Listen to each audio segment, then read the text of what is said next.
you support Planned Parenthood. Make some more noise if you support Planned Parenthood. Now, I'm honored to introduce our mayor, Bill de Blasio, and First Lady, Charlene McCray, who have been steadfast champions for sex education, access to reproductive health services, and the rights of women across our city. Come on up. Thank you. All right, everybody, it's good to see you here tonight.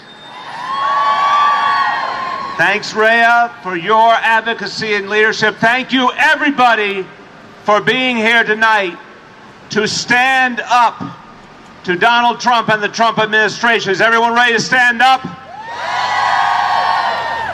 I'm going to ask you a question. Are we going to allow Donald Trump to destroy Planned Parenthood? Are we going to allow anti-abortion extremists take away the rights of women?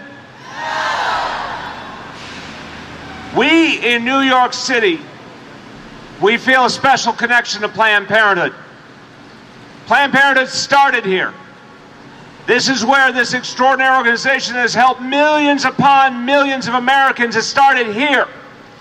And I got a personal connection to this because my mother back in the 1930s went to the Margaret Sanger Clinic. And she was one of those women in the first generations to experience what it meant to be respected, to have control over their own bodies. And that heritage has been passed on, and it has to be protected. And it's our turn now to protect everything that Planned Parenthood means for this city and for this nation. Now, I have to tell you, I don't think any of us are shocked to see President Trump attack women once again. I wish we were shocked, but we're not, are we? He has spent his entire life, President Trump has spent his entire life demeaning women, objectifying women, and groping women. He's admitted it. And he now wants to use the power of the Oval Office to control women's bodies. And it's unacceptable, and it's un-American. And we have to stand up to it with everything we've got. No one's going to take away the rights that women have fought so far for so long to achieve. And in this city, we understand the larger meaning of this attack on Planned Parenthood. The attack on Planned Parenthood is also an attack on New York City. That's how we see it. We are the birthplace of Planned Parenthood. We believe in the values of Planned Parenthood. If you come after Planned Parenthood, you come after all of us. And we defend our own here in New York City.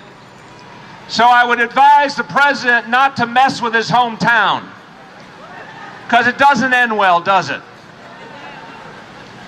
I finally want to note, I have a lot of faith that this movement that all of you represent, that we're going to fight back and we're going to win. I'll tell you why. I see all over the country this extraordinary movement growing to defend the rights of women, to defend public education, to defend civil rights. We see it all over, the movement for gun safety. We're seeing amazing things happening in the streets of this entire country.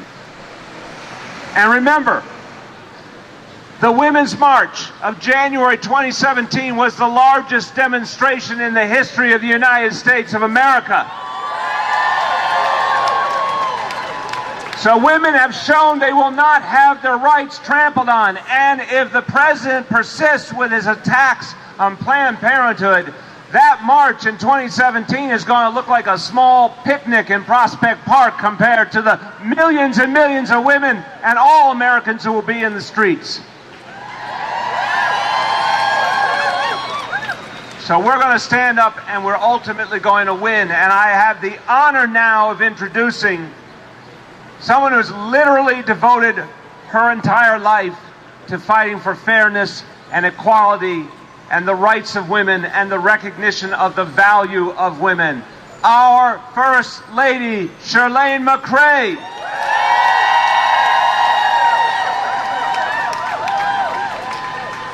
I want to say thank you to the tallest feminist I know. Thank you, Bill. Citizens of New York City, I have a question for you. Do we stand with Planned Parenthood?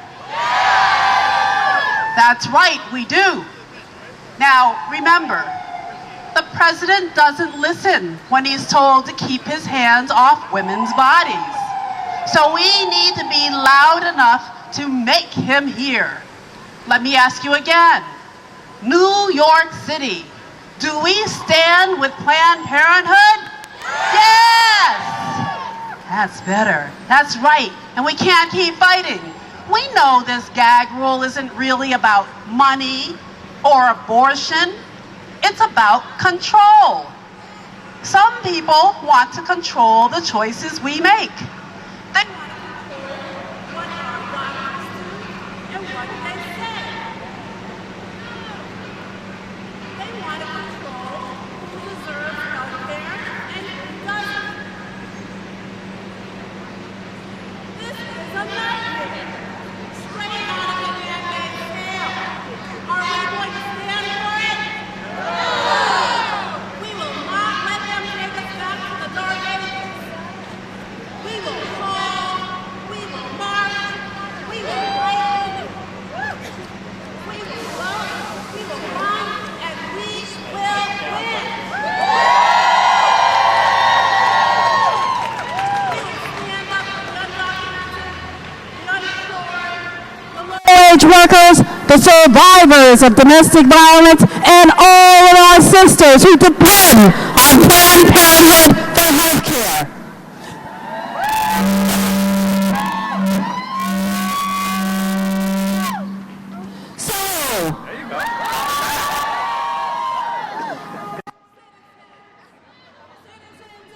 New York City, I ask you one more time. Do we stand with Planned Parenthood? Yes! Thank you.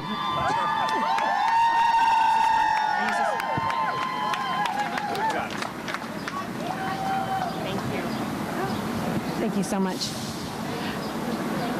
Hi, it is my honor to introduce one of my heroes, Dr. Mary Bassett, the Health Commissioner of New York City. Mary has been fighting for health and justice her entire career, starting in New York City to Africa and back again. Please welcome Dr. Mary Bassett.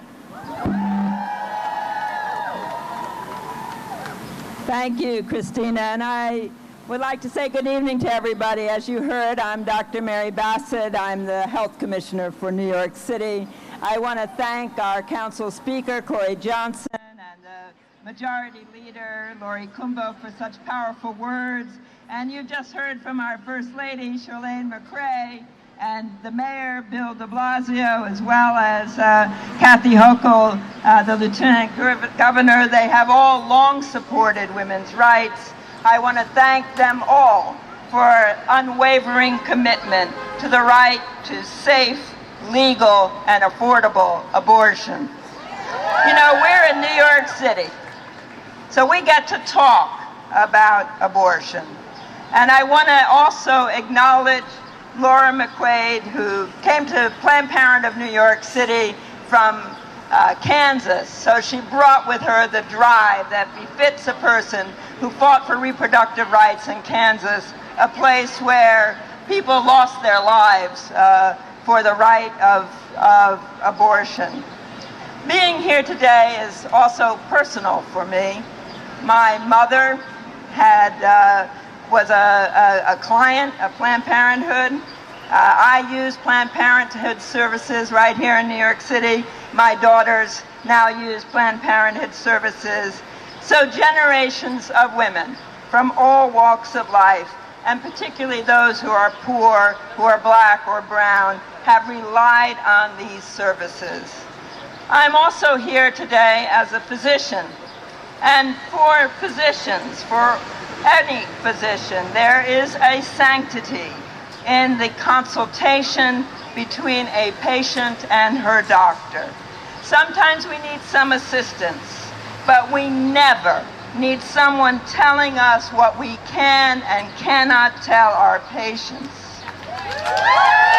Now I am the health commissioner for New York City, so I'm the city's doctor. That's a lot of people, and there is no room for bureaucrats with a rule book and a set of personal beliefs they want to try and tell me what to say.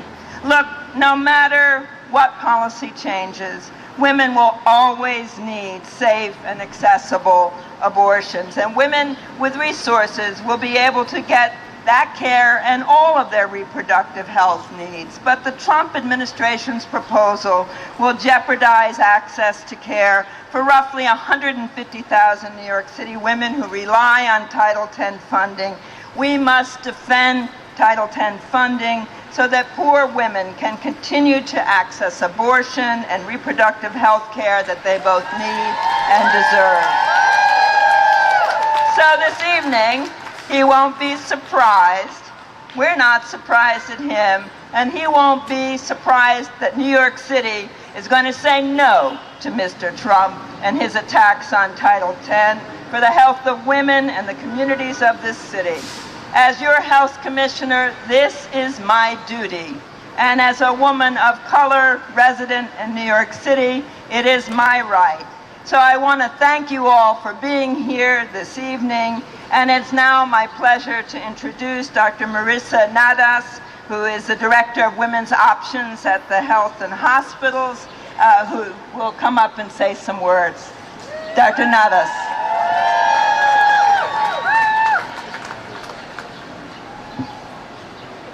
Good evening. My name is Dr. Marissa Nadas. I'm an obstetrician gynecologist at New York City Health and Hospitals Jacobi in the Bronx. I am proud to work in the safety net system, providing care to those in our city with the least access to services. I'm here tonight because the Trump-Pence administration's new gag rule is pulling critical funding and our dignity from my hospital and others. I am proud to stand with Planned Parenthood in the fight against the gag rule. I, like other doctors, am called to my work because it's about being present at critical junctures in women's life, bearing witness to highs and lows, and providing care compassionately and without judgment. This gag rule disrupts our ability to fulfill our calling. First, it removes access. By pulling funding from trusted providers like Planned Parenthood, the gag rule will decrease access to basic preventive healthcare services like birth control and cancer screening and STI screening and treatment. Other providers will not be able to meet the increased demand, and our communities will suffer. Additionally, birth control availability is a key reason that unintended pregnancy rates are at an all-time low in our country. We must stop the gag rule. Second, it limits information by gagging providers from referring patients for abortion care, keeping patients from seeking this safe and legal service. This is contrary to the basic tenet of medicine: first, do no harm. Withholding information harms patients. Third, the gag rule disproportionately affects those who are already facing the most barriers and restrictions in accessing care: women of color, low-income women, and the LGBTQ population. Once again, these communities are being targeted by structural violence, and their basic rights are being taken away. These are the communities with the greatest need, and yet resources are being diverted away from them. Everyone, regardless of race, income, or where they live, deserves the best medical care and information available. Under this gag rule, they won't get it.